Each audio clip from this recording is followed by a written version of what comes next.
All right. Apparently, we have left the role as the character's protector, I guess. And let's see what happens when you press continue.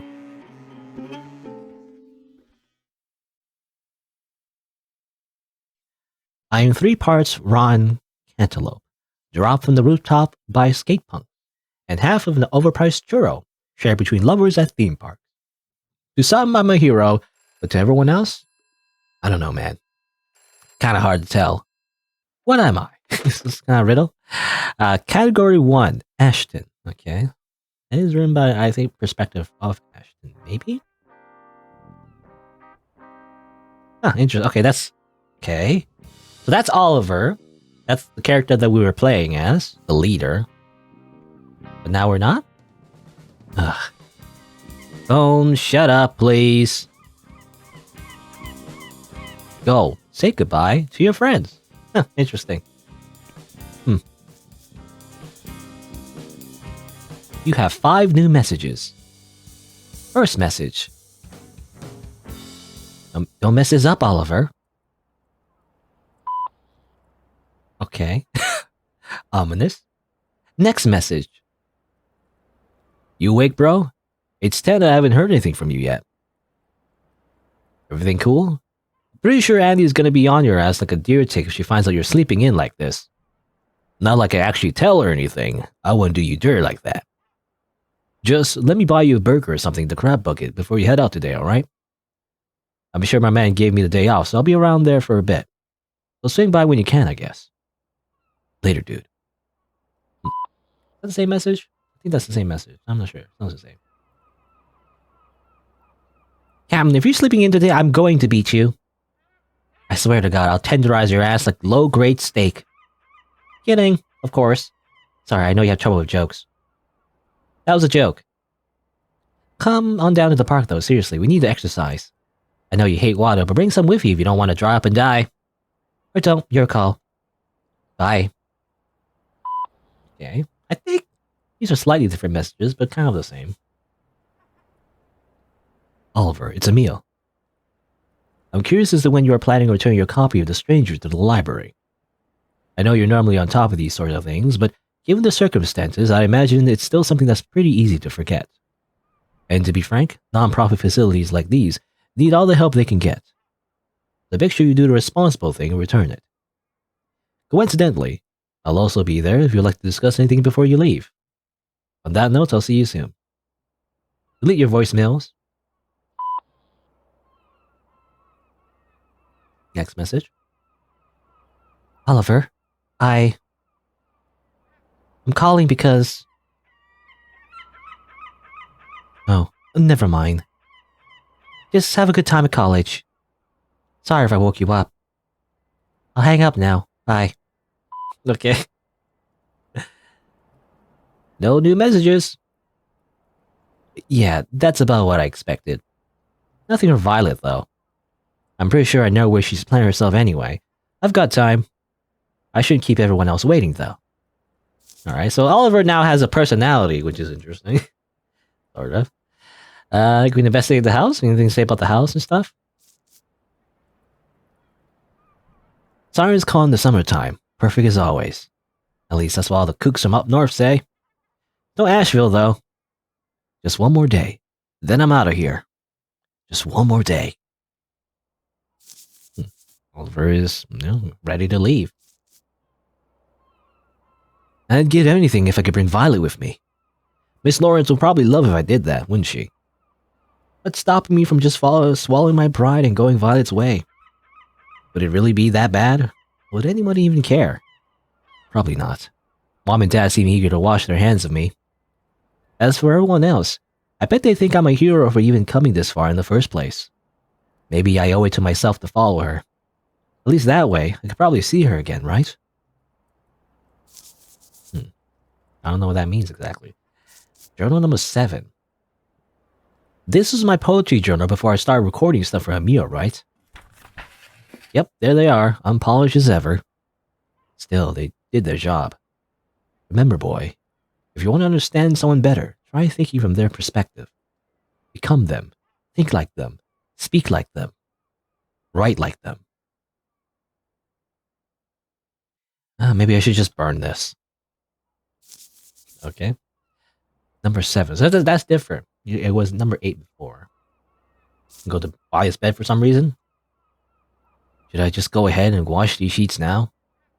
Is Miss Lawrence gonna kick the door open, breathe in, and immediately know what went down? Does she even care? I hope not.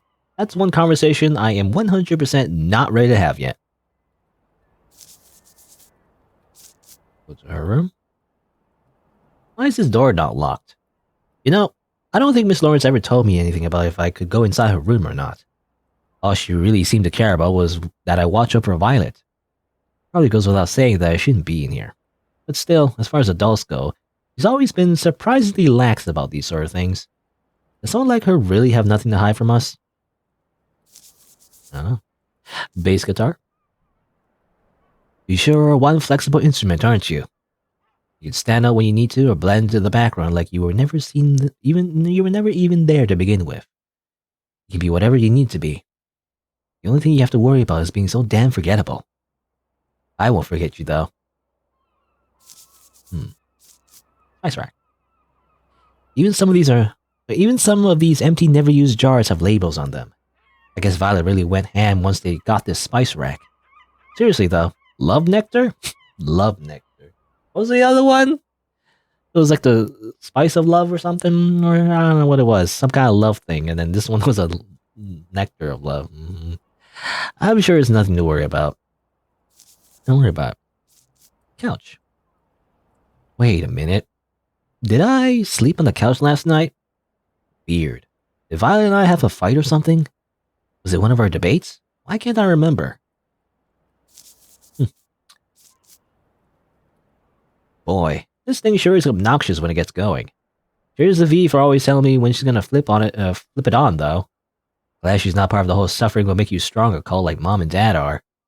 World is loud enough already. At least if Violet can prepare a bit before things start ripping into each other.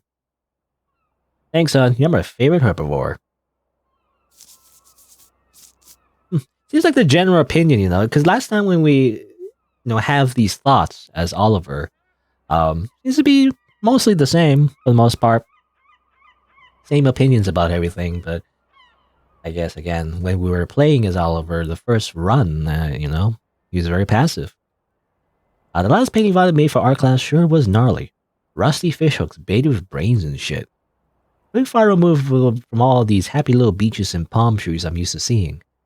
She sure looked happy painting it though. Guess it feels nice getting something that rough out of your system. Kinda makes me wonder how Miss Lawrence feels about some of these. Okay. New gallery image. Do we get to see it, by the way? I wonder. I don't know. Let's leave home. Alrighty. So what's the plan? We say goodbye to our friends again? Once again. We can do that. Oh. I don't see the option for Ashton, though. That's kind of weird. That's interesting. Well, let's see. Do we go here first? They're all making, like, sad faces. You know what? Actually, I remember. Wasn't there a part where we run around and then she asked if we met, like, Ashton yet? So maybe we do meet Ashton as we meet her? I don't know. Let's see. Let's see what happens. I don't know. I feel like it makes sense to pick on the shortest distance first. You gotta meet your friends in order. Hey kid, how's your lady friend doing? My lady friend? Do you mean Violet? Her name is Violet. You even know that? What sort of conversations are common like that's supposed to spark anyway? Yeah, so you know why everybody, like, random strangers keep, like, I don't know, talking to us randomly. Maybe because they've sort of been lobotomized ever since the seed got destroyed, that's why. Anyway, just as I thought, the park itself is mostly empty, save for a couple kids running around the playground. Andy, of course, is aggressively doing pull-ups on the monkey bars. There are kids here that probably love to be climbing on those. Now wearing my presence, Andy looks over at me for just a moment before resuming her workout. Lies, if that was true, then somebody would have said something. 27, 28. They're probably too polite to ask a grown woman to do anything like that in the first place. Well, if they're too polite to ask, then they're polite enough to wait. 29, 30. And then I die again. Now Andy swings backwards and flings herself off the monkey bars. Her toned body barreling at me like a missile. Her impact with the ground shoots a wave of sand into the air, so massive that it almost reaches my chin. Given the proximity of her landing, I can't help but wonder if this is yet another example of her just being reckless, or rather a display of her position. And she sticks the dismount. Ooh, alright, now I'm motivated. You ready to go, Slim? I figured we jog along our normal route. That good of you? That's fine. I was expecting as much from your message. We don't really have a lot of time to mix up our normal routine anyway, right? Yep, sad but true. We'll do just enough to help you wake up. And that'll probably be it, unfortunately. This Andy gives my behind a firm, reassuring slap and begins jogging away once again. Damn it, Andy, stop doing that. That's sexual harassment. Andy yells over her shoulder as she exits the park. Don't get a big head, it's only maybe I can make sure you still have a pulse. If you're mad, then come and get me, nerd. I don't know, I guess the only thing that's changed is obviously Oliver's comments. So it's a little bit different now. Since he has an actual personality this time, so I don't know, I guess we'll see. Our route takes us all over the island. Andy's as demeaning as ever, but I don't know. Doesn't get to me as much today for some reason. Naturally, she slows down a little bit as we approach Ashton's house. You haven't met up with him today, right? Maybe he's actually being smart for once and resting up. Andy peeks over the dilapidated fence, staring into the dark row of palm trees and ferns shrouding Ashton's home. No lights. Come on, Ash, stop doing this to yourself. Don't you want to get better? I doubt he's pushing himself too hard, Andy. His old man's no slave driver. Ash is probably just off doing something harmless with a meal before I go and meet up with him. Right, of course. He's just hangover meal. Road time. Got it. Okay. I feel like there's some shipping going on, I feel like. This friggin' Ashton and, six-pack girl here. And maybe Judith and Emil. Emil did mention something about her having good taste. So I don't know, it's a small thing, but this is why people ship characters together when there's like a slight compliment from each other. And it's like they're totally gonna be dating. I don't know. Andy slowly shuffles away from the party before forcing herself into a light jog. So so obviously the characters, with a male to female ratio, like 50-50, they're all just like shipped together. I don't know. Maybe, possibly. That's the vibe I'm getting.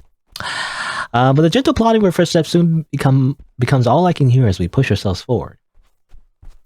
Forward. And forward and forward and forward.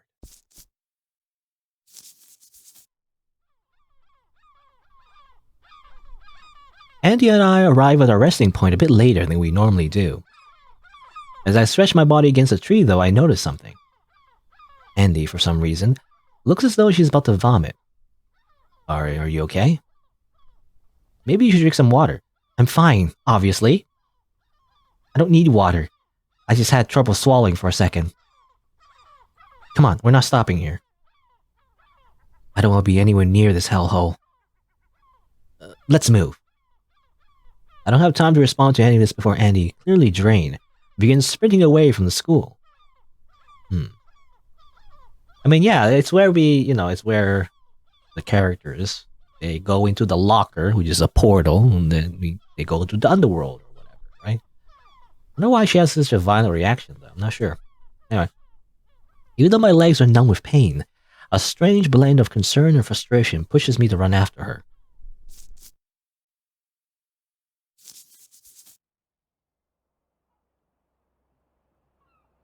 After what feels like hours, we finally make it back to the park.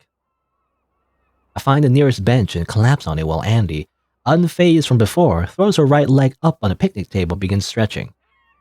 Come on, Oliver, we've been over this. If you don't stretch after running, you're gonna be sore in the morning. Get up. You need to get in a habit of doing this. Okay, well, you still don't really have an option. Oop. Give me a second or two. I feel like if I put any more pressure on my legs, something's gonna tear. That's the whole point. You tear them and they grow back stronger. Man up. This is literally the last thing I need you to do today. Then you can make love to that bench for all I care. But then I get a splinter. Get off the damn bench, Oliver. Yeah, you're so freaking stubborn, Andy. I hobble over to the picnic table and begin stretching my hamstrings. Stubborn is just another way to say tenacious. If I wasn't tenacious, I'd never get anything done. And Andy is just your weird way of saying Angelica. And if you were Angelica, then maybe. So, you just call me Angelica.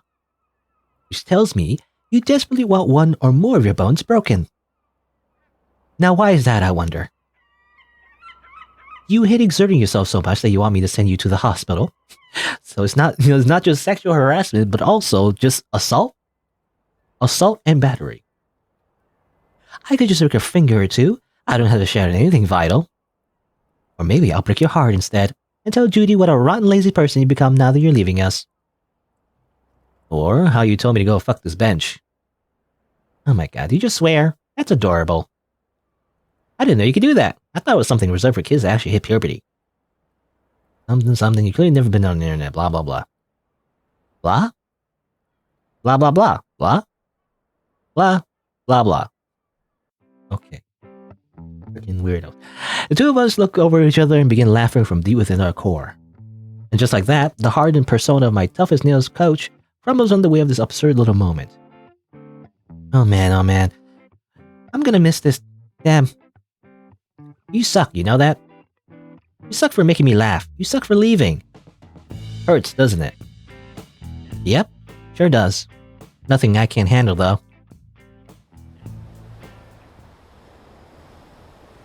Our laughter quiets down, giving way to the sounds of distant seagulls and the hum of vehicles in the road behind us. I don't know about Judy, though. I'm not sure if she can handle it yet, to be honest. She's laughed that hard plenty of times. Remember when Ashton got his fist stuck in a mason jar and Mia had to butter up his wrist? She almost passed out. No, dumbass. I don't think she can handle you leaving Siren's call. I don't know if she's emotionally prepared for it. Oh. I spent a second or two trying to congregate my thoughts. Well, it's happening regardless. I don't know what else to say. Not like I'm really prepared for any of it myself either. I have a vague idea of what's going to be like. Lectures, crowded cafeterias, gross bathrooms. Those things should be familiar enough. But other than that, I have no clue. Exactly.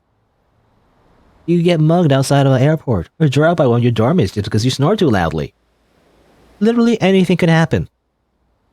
Andy leans her head back and stares into the sky, like a turkey drowning itself in the rain. I guess that's why I'm always pushing you guys so hard. I want to make sure we're all strong enough to handle this shit. Now that one of us is actually leaving, I can't help but wonder if I did enough. Don't worry, I'll be fine. You can't guarantee that. Neither can you. Oh really?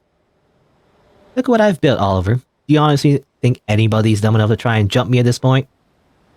It's a simple fact of nature that if you look strong, then that's enough to scare most people away. And if you actually went half as hard as I did during our workouts, then that should be enough to take care of pretty much anything else they try and do to you. But even for our muses, none of us were tough enough to handle this stuff on our own. But that's what I was thinking. It was like, you just summon your like persona. You can't, I guess, the rules usually is they can't really do that in real life anyway. Or like, I guess real life. But in the real world, you can't just summon your JoJo's, and just like do anything you want. I only wish I had a little more time to fix that. Andy turns her head away from the sun and grabs the bill of her hat, clearly waiting a response. We're plenty strong though, Andy. We're all still alive, aren't we? Listen here, bench fucker. That's our nickname now. It's not good enough just to be alive. You need to be prepared for whatever has the power to rip that life away from you. It's like we can save the world or whatever, but like, You can't handle college, I guess, for some reason. Now, you need to fight back when they try to feed that rusty frame of yours to the ocean. Right. Which reminds me. I know she might not have said anything to you directly, but Judy's obviously expecting you to spend some time with her today. Have you gone and done that by any chance? I mean, no. If you say... Are we gonna get dragged? What? Oh, my saves were erased! What? I didn't know they erased my saves. Anyway, well, I guess we'll start here. I was gonna say, though, if we say, no, we tell the truth again, we're just gonna end up being dragged by her and then going to her house again. Like, that whole thing is gonna happen again. I mean, I guess it's fine, whatever. Yeah, honesty is the best policy. No, not yet. Well, I know what we're doing then.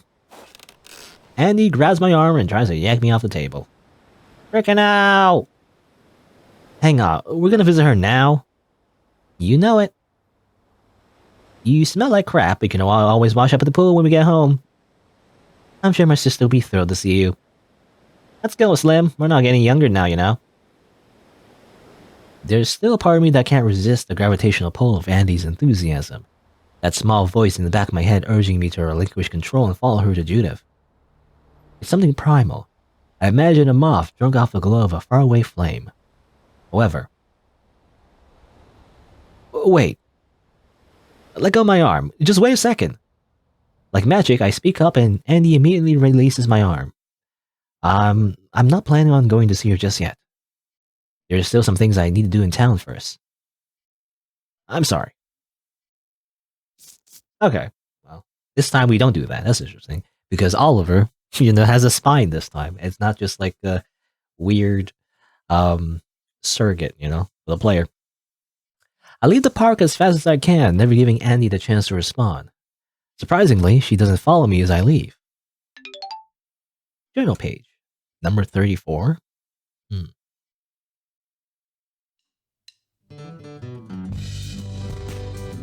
Well, there you go. We didn't meet up with Andy. Let's meet up with Emil. This time we actually meet them in order, I feel like, so. Oop.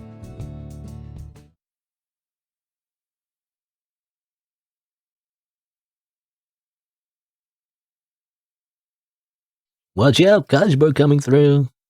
That's all I am to you people, isn't it? Better not mess this up then, I guess.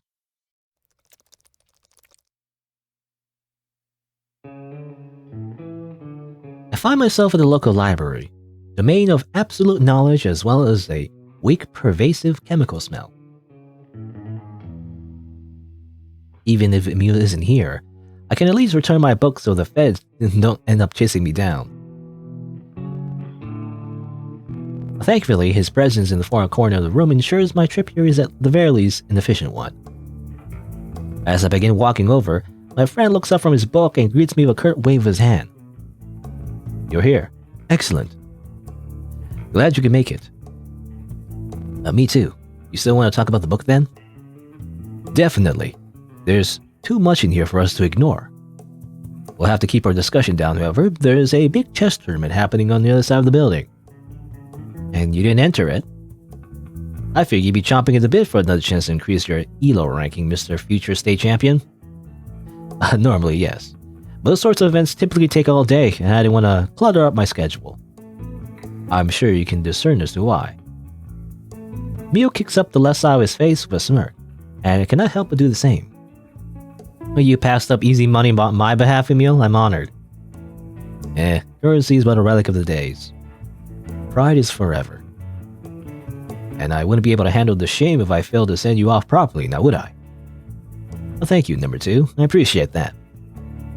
Although I doubt you'd think so little of money if you had to, actually pay rent or something.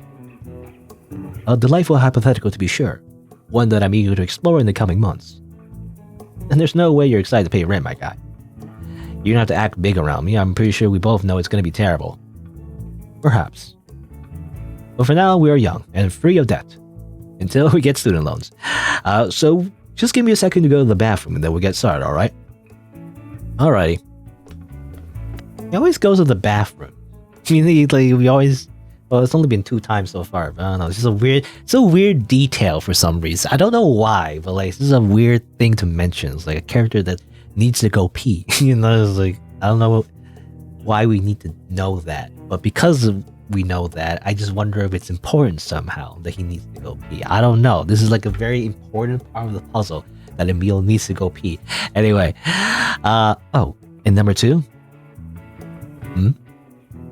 If you decide you need to go number 1 in there by any chance, don't pull your pants down all the way when you're from the urinal. Somebody might walk in and see your butt. I started laughing so hard, I'm barely able to complete my sentence. Okay, it's not that funny of a joke. What? Anyway. I was 8 when that happened. Oh, okay, so it happened before. Okay. Yeah, I guess you'd be like a complete weirdo if you pull down your pants at the urinal. It's happened before, I feel. People have mentioned that before. People are just weird and they just do that, I guess. I don't know. Anyway. Yeah, that's what Ash told me. And you weren't even going to the same school as me yet, so I didn't need to. His description of the event was itself transcendent. Emil is such a smug guy that would take the wind out of his sails every now and then. Otherwise, he'd just fly away. Well, I suppose if pride is forever, then so is shame. We love you. Shut up. Okay. Okay. I was thinking like that was the pun. That it's just number 2, number 1, and no. It's actually referring to an event that happened before. Assumedly. Anyway. Emil walks away, humble but not completely put out. In fact, by the time I sat down and fished out my copy of The Stranger, he's already begun making his way back over. He sits down across from me and we begin our discussion. The technique that the author uses is remarkable. He writes in such a way that although Meursault is detached, she's still quite relatable. Hardly the heroic type though, right? Indeed. While he's technically the protagonist, and is clearly in a pitiable situation, I can't say he doesn't deserve what happened to him by the book's end. Tell me, what do you think Meursault's greatest sin was? Okay, we do have a choice here. We don't have an option to regress, I don't think. I don't know. Did we have a choice last time? I can't remember. We have a choice there, I guess, to say yes or no to Andy's question, I guess. His refusal to be honest member. Oh, okay, same thing actually. These are the same style of options we had last time. I don't know. Yeah, I don't know if we can regress or not this time, but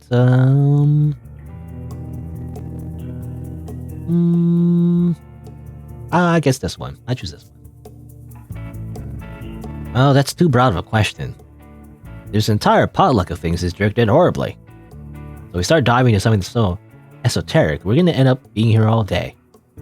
But I've got something about this book I've been dying to ask you specifically, Emil. Okay, interesting. We picked the choice, but he didn't. Okay, it makes sense. You know, our choice doesn't matter. You don't say. Normally, Emil would be much more upset that I dismiss his musing so rapidly. But I know he can't resist a good challenge. He smirks, as if to say, let's see if what you're bringing to the table is worthy of my palate. So, what is it then? What exactly is your question? Alright, so every good story needs a villain, right? Or at the very least, some sort of strong antagonistic force. But everybody in this book is so rotten that I can't figure out who that person is supposed to be. So, in your opinion, who's this story's antagonist? Aha! Is that all it is? Well, the answer to that is obvious, Oliver. Is it not the main character himself? Is it not Meursault? After all, his refusal to think for himself and commit to any meaningful role in life ultimately is what allows him to be taken advantage of. He'll do anything, say anything, and become anyone. So ultimately, he's goaded into becoming a murderer. No way. No, that's so backwards, dude. You don't think the guy that gave him a gun halfway into the book was all like, go shoot this other guy, he's been looking at me funny, is to blame at all?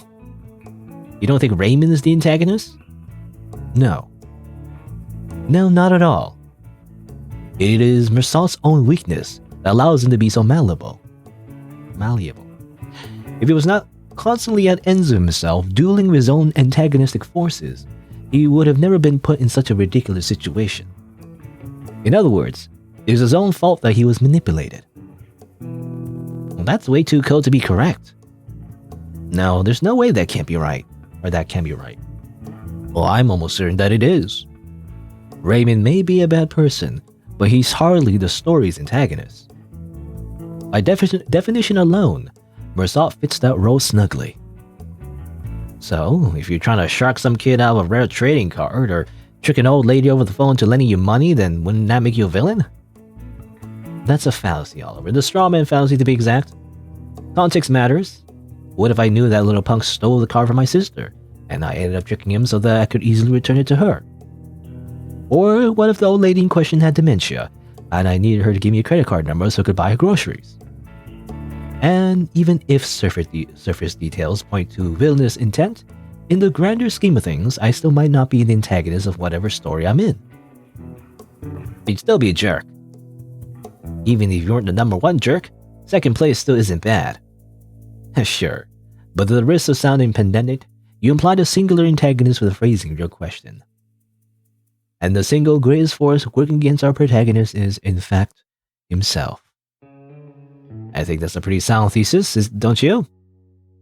I guess. I don't like how little blame he's placing on the guy that's manipulating everyone, but I can't refute his argument. And this also might be like a metaphor for the game itself. You know, something about how, like, the antagonist is yourself. But anyway. Maybe. I guess you're right. Perhaps. But no matter what role the characters actually play, it still makes for a fun discussion. I'm glad Judith was kind enough to recommend this book to us. As always, she has remarkable taste. And I have a scam call. I'm just gonna reject that call real quick. Anyway. Let's see. As always, she has remarkable taste. I suppose it's no surprise that her preferred reading material turned out to be so divine. Whoa, divine, huh? Does she know you're whipping out the big adjectives for her like that, number 2? Might want to tone it down in case she ends up walking through that door and sees something else breaking out of you. You catch my drift? That reminds me. That was awkward. Awkward pause. Anyway. There is one more thing I feel is worth mentioning, Oliver. Oh? You're wrong about being second. There's nothing worse than second place.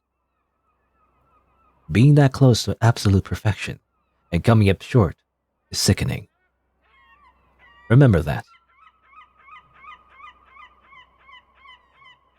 Anyway, that was sounded like a threat. Anyways, I think this is as good a point as any to finish up.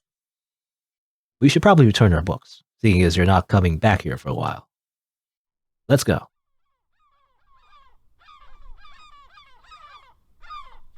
We return our copies of The Stranger and thank the librarian, who smiles absently as she accepts our returns.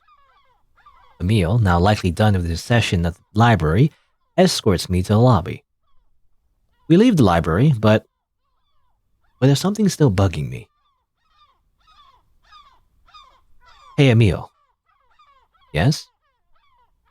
All this talk about villains has me thinking. Every decent story needs a villain in order to work, right? In a vague sense, yes. It's like you said earlier. At the very least, you need some sort of antagonistic force for the heroes to rise up and defeat. Then, is that why none of you guys are taking Violet seriously? It's because you think the villain of our story has been defeated, and so there's nothing to actually worry about. That's not exactly it, but it's not completely inaccurate either. I do earnestly believe we're at the end of our journey, Oliver. We've come full circle in a sense. Anything more would simply be a drawn-out epilogue, like the whole premise of this vision level. But don't worry about it. So that could explain why I believe worrying about Violet is somewhat unjustifiable. You really believe that? You really think we're completely done? Yes. Yes, absolutely. Then can I ask you one more question? Boy, you sure are talkative lately. It's fascinating. Yes, please ask me another. It's honestly quite thrilling. Okay. So, who is the villain of our story then? Who exactly do we have to overcome? Emil for a second or two doesn't say anything. He just stands there, rubbing the base of his chin, until a confident smirk crawls across his face. Your best question today by far is also the simplest to answer. It was the Sirens, Oliver. The monsters that live in the backside of our town's consciousness. The malady, or malady? Malady? I don't say that actually. Malady? The malady and longing of our species made flesh. That is what we had to overcome. It's as simple as that. So relax. If anything of note occurs in your absence, you can trust me to mail you the details as soon as possible. Emil walks over and puts his hand on my shoulder. Until then, thank you for the great discussions. I'll see you soon. Stay sharp.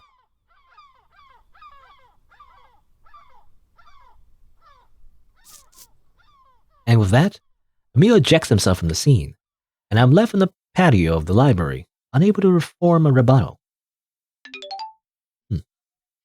Didn't get a pocket watch this time, though.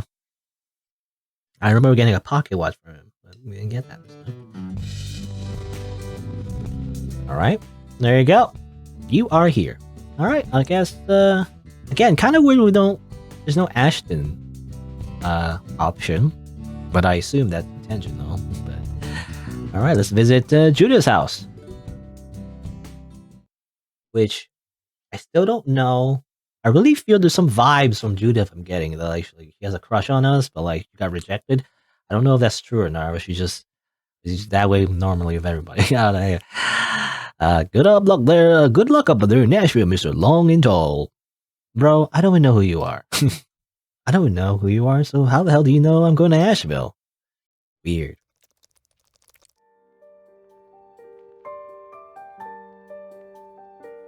Andy was kind of obnoxious about it back at the park, but maybe this is something I should take care of sooner rather than later. Cross the threshold of her porch and press down the glassy ivory doorbell. I'll be right there.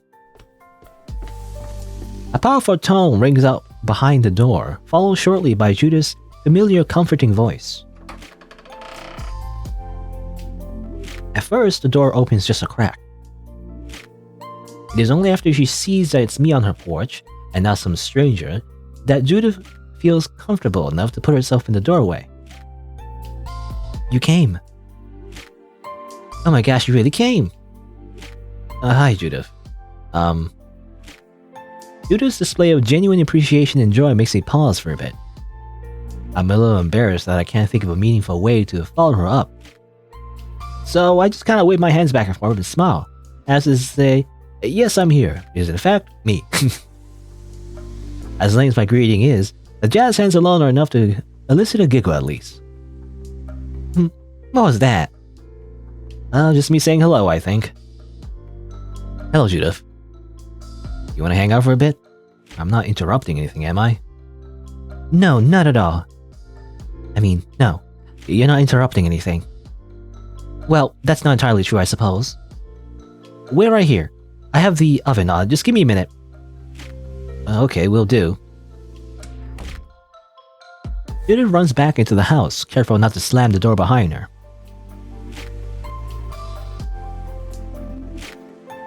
Don't come in yet, please. I mean it. Don't come in. Okay, I'm just gonna wait here and do the pose where I put my hand in the back of my head, which is very like anime, I feel like. It's like a, I don't know, it's like very common in Japanese culture, but I only ever see it in anime. You know, people don't do that. And anywhere else but in anime, I feel like. It's not normal. Anyway, just a little bit longer. You rub the back of your head, you know, to show like you're like embarrassed about something. You know, I don't know. Sorry about that. We're good now. She steps back from the doorway and bows, leading my gaze inward with a flick of her wrist. Come in and sit down, good sir. I'll make us something to drink. Thank you, madam. I do believe I shall. I pull up the edges of my t-shirt and curtsy before making my way into the house. Angry face. She fades out. She's gonna kill me. Now, Judah's house, our base of operations, is as hospitable as ever. At this point, Andy probably would have stormed the front door or screamed something at me from her bedroom. So Judah and I are likely the only ones here. I take a seat in the living room where Judith half skips, half runs to the kitchen. After a deep breath, I notice something pleasant scenting the otherwise crisp, neutral air. You said the oven was on, right? By any chance, were you baking something vanilla-ish? It's a surprise, Mr. Nosy Nose. You'll find out soon enough, don't worry. Is sweet tea good to drink? We still have some left over from last time. That sounds lovely. Do you mind shaking it up a little bit before you pour, though? The sugar just sinks to the bottom if it sits around for too long. No problem. I'll pour you the rest and we can chat for a bit. Judith, unsurprisingly, is as agreeable as ever. The way she waits on me makes me hate myself a little, but not enough to deny her kindness. Despite the pleasantries, or perhaps because of them, a sticky, sweet guilt begins to bloom at the pit of my stomach. But this, of course, is perfectly normal for us. Judith places a rather large cup of sweet tea on the coffee table and sits next to me. She opens a can of flavorless seltzer and drinks a sizable amount of it before turning her attention my way. Okay, she's drinking seltzer. So where's Violet? I was expecting you to be. I was expecting you two to be inseparable for the most of the day. My money's on her painting at the beach or something. But she'll probably be back at the house before I leave, so I'm not too worried. I see. So, you're satisfied spending such a small amount of time with her? Shame, Oliver. I thought you'd end up being more devoted to your beloved. Her and I aren't too worried about running out of time together, if that's what you're getting at. Really? Is she still going to college with you then? Nope. Dating long distance until she moves to Asheville at the end of the year? Negative. Eloping with you in the Caribbean without me knowing under the cover of the night? Good lord, Judith. Wait, really? Nothing then? Wow, today's really it, huh? You two have quite an unorthodox relationship. I mean, not really. Hey, Judith. Why are we talking about this? I know you're still kind of mad at her, but why is Violet the first thing you want to talk about? Right now, shouldn't we talk about, well, pretty much anything else? No. You see, that's the fascinating part. You're so much more worried about our time together being valuable, even though Violet and I have the same pool of hours to pull from. It's too strange for me not to focus on. I don't understand why you're making me such a priority right now. What are you talking about? Of course you'd be a priority, Judith. You've been my best friend since I was like 7. I'm not going to see you for a while. There's no way you wouldn't be a priority. Okay, best friend. Childhood friend. Childhood friend that never wins. Anyway, Judith puts down her beverage and moves a little bit closer to me. But, you see, that's exactly why I didn't ask you to come over today, Oliver. I knew everybody else was likely gonna pressure you into hanging out with them. When in reality, all you probably wanted to do was spend as much time with your lover as humanly as possible. It was supposed to be a kindness. My final gift to you as your friend was gonna be me letting you be for the day. It would make sense, after all, for things to end this way. Violet should be the center of your world, the object of your affection. I didn't want to be selfish, so I decided not to make myself a priority. After all, I wasn't the one who ended up winning your love. Okay, that confirms it. You totally got rejected. Is this what I think it is? Oh no. But when you showed up at my door today... oh no. NTR. No, Judith wraps her arm around mine and pulls herself closer to me. It became painfully obvious that you really do care about me an awful lot. I know you always have in your own way. But it's only now, after being prioritized so highly, it's only just now that I began to think. He pulls in even tighter and turns her face so it's only inches away from mine. and she rotated her sprite. By the way, or it's not rotate. What do you got? Flip. Yeah, she flipped her sprite. Maybe you view me as more than just a friend. What a what a homewrecker. She knows of our relationship with Violet. She's such a seductress. Of course I do. Kiss her. I mean, weren't we gonna break up with Violet anyway? You know?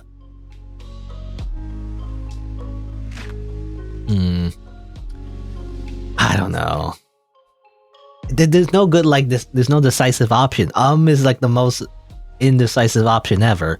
Of course I do, but that's only referring to her as being more than a friend. But like, she's our best friend, you know, maybe that's what it is. Or kiss her, which is the most direct option of like, you know, cheating on our girlfriend, which is like weird. Now that I know about Violet all that much. And again, I thought we were gonna break up or something. I don't know. Anyway.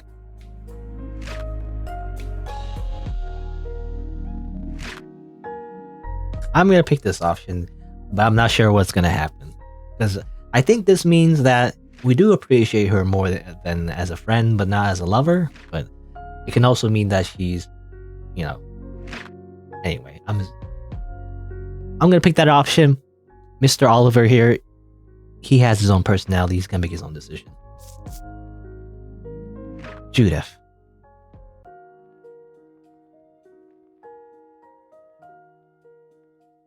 None of what you've been saying makes any sense. Judith lets go of my arm and stares at me.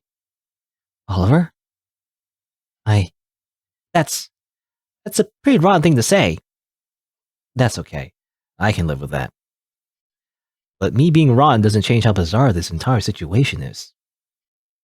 You're confessing to me. I get it. That's kind of a big deal.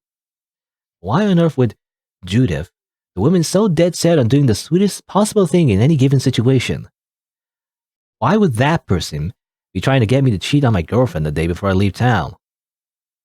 Because I love you? Because I love you? I mean, you and Violet are breaking up anyway, so what does it matter? See, that's what I'm talking about. Judith isn't somebody who would think like that.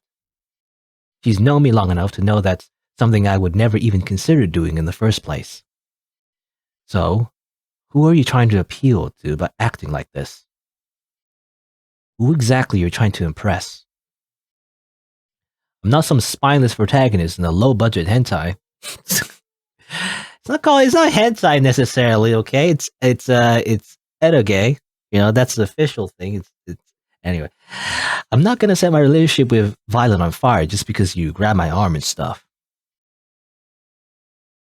Hentai? Judy, you cosplay, you know what hentai is. Maybe it's wrong of me to conflate this image I have of you with how you're actually behaving right now. Maybe I should just shut up and accept your feelings of some sort of definitive truth. But everything about this just seems really, really out of character.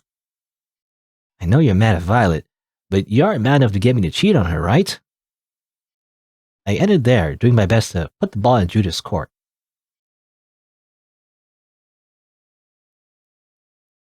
But Judith doesn't say anything. Oh my god. No way.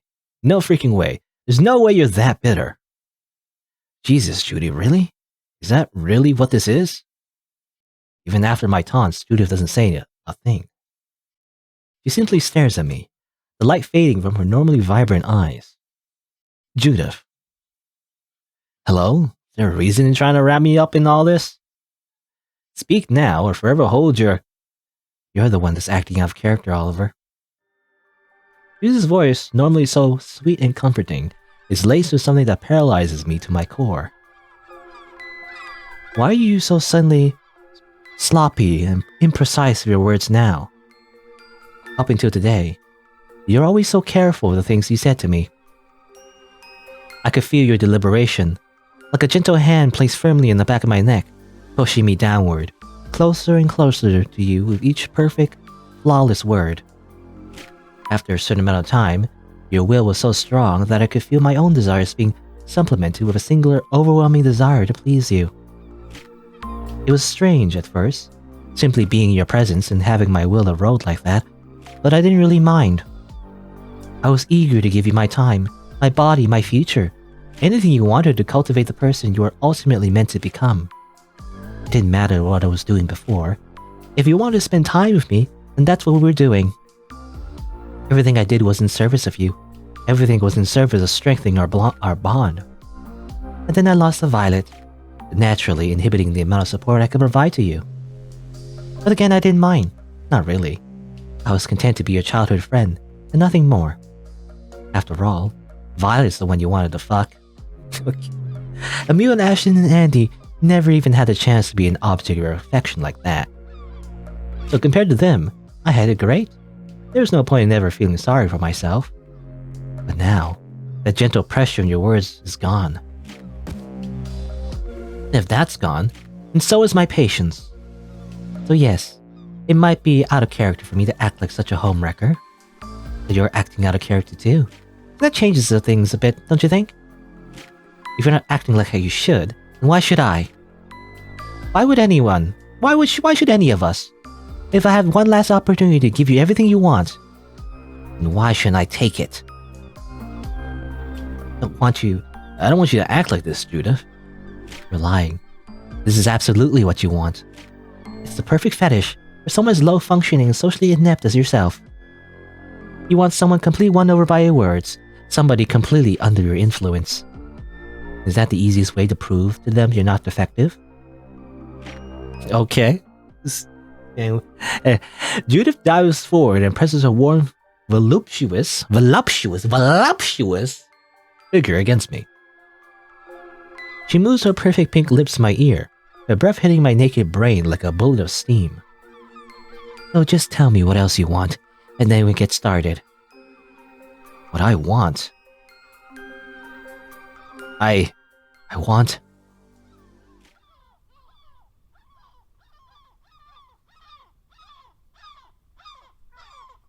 I want to watch a movie with you. Your choice, I don't even care. Just please get me off. I mean, get off me. Please get off me. Slip of the tongue. Freudian slip. Alright. So she's like a power bottom. Anyway, why didn't you say so earlier, silly? Let's watch something lighthearted this time. I want our last day together to be a fun one, okay? Alright. That was weird. Like weird vibe. I mean, not just weird vibe. I was gonna say weird vibes from her, but obviously, but like, there's some like kinky shit going on. I don't know. There's some kind of like BDSM kind of thing going on. And just like that, she's completely back to normal. As she gets up to find the movie, I try and drown the weight in my stomach with a mouthful of sweet tea. All this does is turn the brick of lead in my gut into a cube of grainy, disgusting sugar. Journal page, number 27. That was weird. Alright, let's just forget about this. Let's forget that all happened. Don't worry about it. I was at 42 hours left? No, 4.2 hours left. 60 minutes, 20 minutes. I want to meet with Ashton too, but I mean, Violet's the closest one, and Violet was saying something about how, like, you know, she wanted to meet the real, you know, Oliver. Will the real Oliver please stand up? And we are the real Oliver at the moment, I assume. Anyway. Yeah, I'll choose Violet. I mean, she's closest. I don't know, this is just a practical thing, okay? It's practically speaking, she's right there. So go to her first, and then go to Ashton. If I can, anyway. I don't know. Save the game. To be honest, I still can't get over that. Actually, that was a very, like, strange and, like, I don't know, awkward moment, uncomfortable with Judith there. And we just kind of, like, sweep that under the rug? I don't know. She called us, like, socially inept and low functioning. She's just like, what? I don't know. Anyway. Even though it's out of the way, I decided to go to the beach, just in case Violet happens to be there.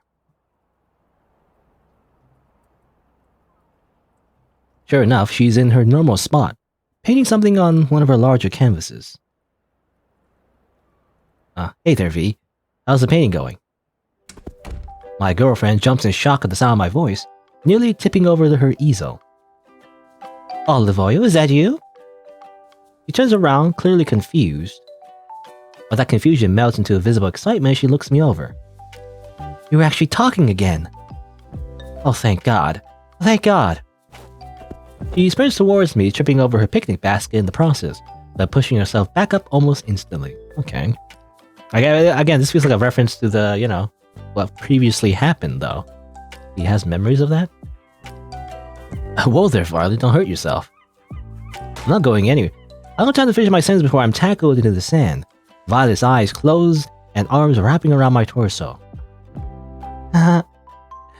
Yes, you're back. You're really back. Holy crap. As Violet smiles down at me, I do my best to breathe in just enough air to respond to her. This is probably the part where I'm supposed to say something lame like, oh wow, you're so heavy, or what all I did was say hello to you. But I want to enjoy this for a bit, if that's cool with you. Violet buries her face into my chest. Yes, please. Just for a little bit more, okay? We lay there in the sand for a minute or two. Eventually, though... Okay, the sand makes us kind of uncomfortable, actually. I gotta get up now. I hate sand. It gets everywhere. Violet nods and we both sit up, dusting off our bodies in the process. Wow, so you're back. You're really back. I mean, I never really went anywhere. But yeah, I guess I'm back. Was I acting that weird? Was it really not noticeable? Yes? Painfully noticeable. I've never seen somebody clam up that hard in my entire life. What the hell happened, Olive? You sure you want to talk about this right now? Don't you want to, talk about your painting or the stuff going on with her friends? What? No, why the hell would I care about any of that? I was convinced for a week that there was something wrong with you, and now you're finally lucid. Please, talk as much as you want. I've been doing all the talking for a while now, so for the love of God, take the wheel. Okay. I do my best to think back to how I've been behaving lately. I don't really know, V. After everything that's happened, I guess I just kind of thought it was my job to make sure the rest of you were happy and safe. So I did what I was supposed to do instead of what I was supposed to say. But it's weird. It's almost like I was watching myself say all those things instead of actually saying them. There's no sense of agency in anything I did. It was like I was in some sort of trance. Like someone else's ideas were stuck inside my head. And then, I don't know. I woke up super tired this morning and couldn't really afford to care anymore. Sounds pretty shitty to me when I say it like that, though, doesn't it? I begins tapping the bridge of her nose, as if dousing her body with some kind of grand epiphany. I know all that's pretty vague, but it's what I got. I guess it made you worry about me, huh? Sorry about that. No, don't apologize. What you said just now was actually super helpful. Now I'm almost positive whatever you went through these past few weeks isn't what the rest of the town's experiencing. It's similar, but not exactly the same. Really? So I was acting similar to how everyone else in Siren's call was. That's terrifying. So, how was I acting any different then? If my theory is correct, unlike with the people in the town, what you went through was entirely self-induced persona inflation. I legit don't know what any of that means. You made it up. Basically, you put yourself in a psychic box in order to keep your mind safe. And that box was your role as your leader, our protector. I guess you had some sort of paradigm shift, though, and that's likely what broke you out of the box. Okay, so what this is referring to is something that's happened, again, before the events of this visual novel. She almost kind of broke the fourth wall there, last time we met her, but anyway. But the people in the town are nothing but their boxes at this point, if that makes any sense. I've noticed that. They're all way too good at their jobs now. Which is why I was so freaked out, Oliver. After all, the symptoms you were demonstrating are very similar to everyone else's. They are in every sense the end result of that perfection you were emulating. At this point, they can't be anything other than what they're expected to be. I was terrified you'd turn into something like that permanently. So I'm grateful that isn't the case, and you're taking care of yourself again. Well, it's not anything that deliberate. I'm not even trying to take care of myself, I'm just tired. Even now, I'm just kind of spitballing, hoping I don't say something completely embarrassing in front of you. Oh, that's fine by me. If spitballing is what you need to do right now, then by all means, spitball whatever I mean what you need to do. Okay. I grins nervously. Spit whatever balls I need to, got it. Now that you know I'm not some sort of brainless homunculus, what's next? Any plans for the rest of the day? Well, I was planning to meet back up with you around 8 to help you pack. But other than that, I was mostly gonna focus on painting here and leave you to do whatever. Weird you don't want to go on a date or anything, considering. Oh, you didn't want to either, Goober. Not weird at all if both of us aren't worried about it. Get to make our own rules now, don't we? Besides, you got stuff you need to do with everyone else, right? I do, yes. Aren't you glad I stopped by for a bit, though? Olive, why do you ask questions you already know the answer to? Old habits, I guess. Seems like something leaders would do, you know, and like a JRPG protagonist. They just ask questions all day. You don't need to be one of those anymore, though, do you? Your war is over. Violet stands up and walks herself over to her workstation. So please, take all the time you need before you head back out to the real world, alright? I stand up and follow her to the workstation, brushing some of the sand off my jeans in the process. You really do spoil me, Violet, you know that? I really don't. That's the sad part. Okay. I'm gonna save the game. Just stay a while, and listen. Okay. Very wholesome thing going on right now. But you know, Judith's last scene still like is in my mind though. Apparently, she really hates Violet, right? So that's why she was trying to seduce Oliver and all that. But what happened? You know, what did Violet do that made Judith hate her so much? I mean, other than the fact that, you know, it was kind of like a love triangle and everything, but it was implied there was more than that, right? There's more to it than that. Anyway. Oh, hello, Keen Shad 42. I'm thinking visual novel. If you didn't know, the premise is that, you know, you're saying goodbye to your friends at the end of a JRPG adventure that, you know, you never had, really. Or at least the player never had, is the idea. But there's more to it than that. You know, so far, it's been kind of like a time loop, actually. We said goodbye to our friends, and then we kind of looped. And then there was kind of like this fourth wall breaking moment where, like, the main character had his own personality. Anyway, it's interesting. Let's see. We could stay for a while. We kind of want to meet with Ashton, though. Tough choice. What happens if we stay a while?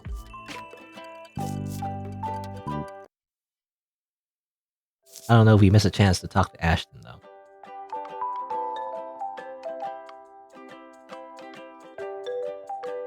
Hey, pretty milquetoast question here, but do you ever have any pets?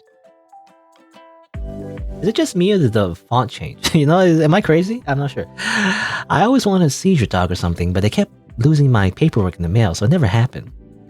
Seizure dog? No, that's a fine question. I can't believe we haven't talked about that yet. Seems like pretty easy first date stuff. But to be fair, our first date was pretty chaotic. Not a lot of time for chit-chat and appetizers. Really? But we talked for like an hour while we were dancing and stuff. Wait, are you counting that time we went to the underworld by ourselves? The night we both ate shit completely and almost freaking died? Come on, V. You know that doesn't count. We went to bed together afterwards and started holding hands the next day. That makes it a date by default, Oliver. Wait, did they... Anyway, her voice is surprisingly stern as she says that last part. I guess so. Did they sleep together in the underworld? You know, the underworld was supposedly where the monsters live? Anyway. Or am I misunderstanding? Anyway, but yeah, we had a dog and a cat for most of the time I lived at home. The dog was this big American boxer named Rocky. Like the super buff guy in those movies? It's actually hilarious. Andy came up with the name and I guess it kind of stuck. I imagine being named something so silly though. Your entire existence will constantly be orbiting around something as lame as a dad joke. It'd be humiliating. I can think of worse things to base your existence around. At least he wasn't named after a dictator or something, right? What about the cat? What was their name? Good Cat. Her name was Good Cat. See? That's way worse. At least Rocky sounds like an actual name. Well, I was 6. You must have been, because that's the worst name for a pet I ever heard. It's adorable, though. It definitely tells me that you were a good kid growing up. Terrible kids don't name their pets something that cute. Oh, nah, Violet was vicious. A total monster, you don't even know. Sure you were, Olive Oil. So, if you name her Good Cat when you were 6, then she probably died around you were around 17, right? Well, that's pretty recent. Jesus, V. What? I mean, that's a pretty grim thing to just ask somebody. It is? Oh, my mistake. Anyways, continue. Okay. This is okay. A Good Cat actually got killed by Rocky when I was 15. Oh. It's weird, though. They were always super friendly toward each other. Like, they'd curl up into little balls and sleep on the couch together, stuff like that. And they'd eat at the exact same time every day, even when we put their food out separately. Oh, and sometimes when Rocky wasn't paying attention to her, Good Cat would get super pissed and start whacking his tail. That's precious. Honestly, they were totally inseparable. And then out of nowhere, Rocky just starts chasing her across the yard one day. It was like he was possessed. I'd never seen him move that violently before. None of us were really quick enough to stop him after he caught up to Good Cat. This is a morbid story. Hey, if you don't want to talk about it anymore, that's fine. No, I'm good. It's just been out of my head for a bit. Because the next part is what I have most trouble making sense of. As soon as Rocky caught up to Good Cat and bit down, he immediately let her go. He didn't do that thing that the predators do in nature documentaries. You know, where they shake the body around stuff. He just felt what was in his mouth and let go. And then he started whimpering, licking Good Cat's body with his tail between his legs. Olive, that's horrible. It was almost like he knew he did something wrong. Now, I think it was more like he didn't know what he was doing in the first place until it was too late. Judy says he confused Good Cat for a raccoon, and that's why he attacked her. That's just Judy being Judy. She didn't see what I saw. When Rocky was chasing Good Cat, it wasn't just instinct. Rocky was certain he was doing the right thing. He wasn't moving like he wanted to kill the raccoon. He was moving like his friend was in danger or something none of us could see. An invisible threat. A malevolent, horrid force that would swallow her brain and leave her body broken. But he ended up getting too close and biting down on the wrong thing. Even if it was only for a split second, it doesn't matter. That's all it takes. And so he ended up killing the very thing he was trying so hard to protect. And this is totally not a thinly veiled metaphor for something that happened in this visual novel that we will uncover. Anyway, are you sure it was something that deliberate? Maybe Judy's right. Maybe something was wrong with his perception in that moment. That's why things happened the way they did. But, and how the hell are you even supposed to know there's something up with your perception in the first place? Violet shrugs. It sucks, but I guess you gotta get lucky and realize something's wrong before it's too late. That is a fear, actually. I mean, it's not very realistic. Well, maybe if you have certain types of I guess hallucinations. But yeah, that is a fear. It reminds me of it happens in real life, but I think I mentioned this before in the past. But wasn't there like a guy who was sleepwalking, right? He has a history of sleepwalking, and this is just a thing that I read about.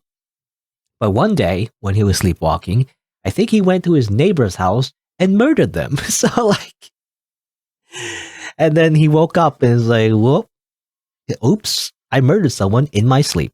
And then, officially anyway, he was, I think, I don't know exactly what the verdict was, but it was proven that it was a condition he had, and therefore he wasn't guilty of first-degree murder. But, it's kind of morbid, but it's also interesting, Anyway, but yeah, it was something that you do that you don't realize that you're doing until it's too late. That perception wasn't real. Anyway, or if you're lucky, you have a friend to help you see things in a way you normally wouldn't. Maybe that's what Good Cat was for Rocky. Maybe that's something she talked with him about in their cute little pet language. But now you're just projecting. And you're not? Olive, I know it can be comforting to have something or someone to blame. When you look at what happened, doesn't all this seem like nothing more than a simple accident? But that just seems so meaningless? It isn't meaningless unless you want it to be, love. Just because there's no one to blame doesn't make it meaningless. Only you get to decide what experiences and details are meaningful to you.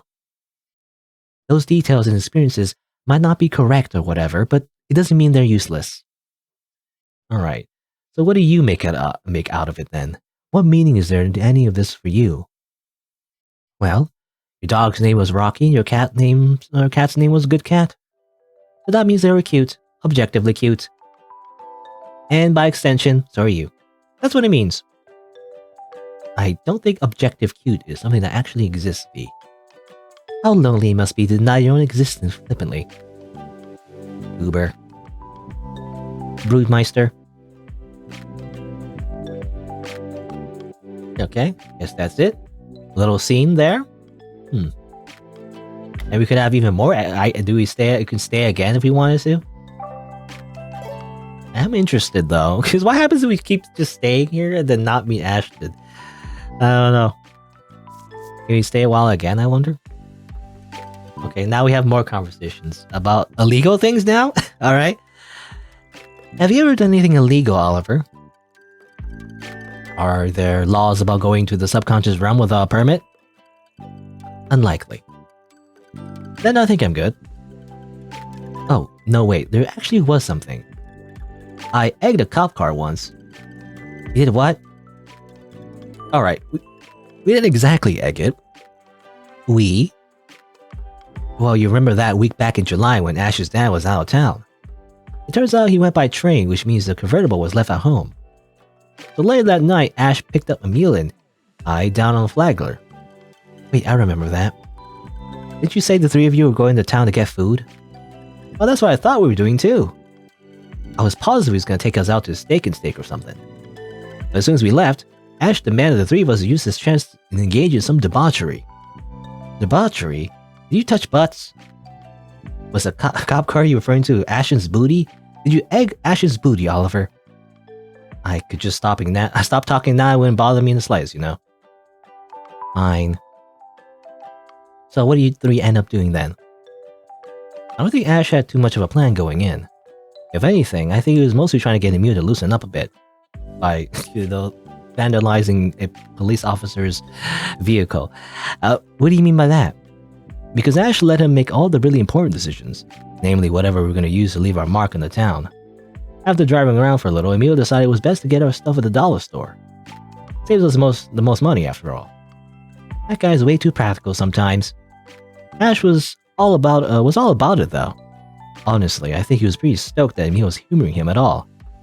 They didn't have any eggs though, so we ended up getting... I immediately started giggling to myself. Oliver? Sorry. It's just... Emil brought dish soap, chunky peanut butter, and tortillas. He bought $20 worth of that stuff. Good lord, why? I don't know. I'm pretty sure he didn't really want to know what he was doing either. Again though, Ash was all about it. He kept going on and on about how we were able to do some really creative shit with this stuff. But in the end, all we did was slap a bunch of peanut butter, cake, tortillas, and some stop signs. We jump out, slap one on, and then Ash would drive away from that scene. We just like robbed a bank. And dish soap? Oh, we found an empty cop car parked up by the beach and covered all the door handles with that stuff.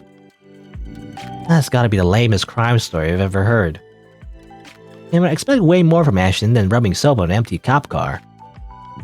You gotta get some sponges and wash it down afterwards, you know, it's just a free car wash. Did Emil smack your butt with a wet towel? What is with you today, V? I don't actually know, to be completely honest. I just read too much yaoi. For a second or two, Vi looks legitimately distressed. Well, it doesn't matter how lame it was. It was still fun just driving around town, acting like we were doing something dangerous.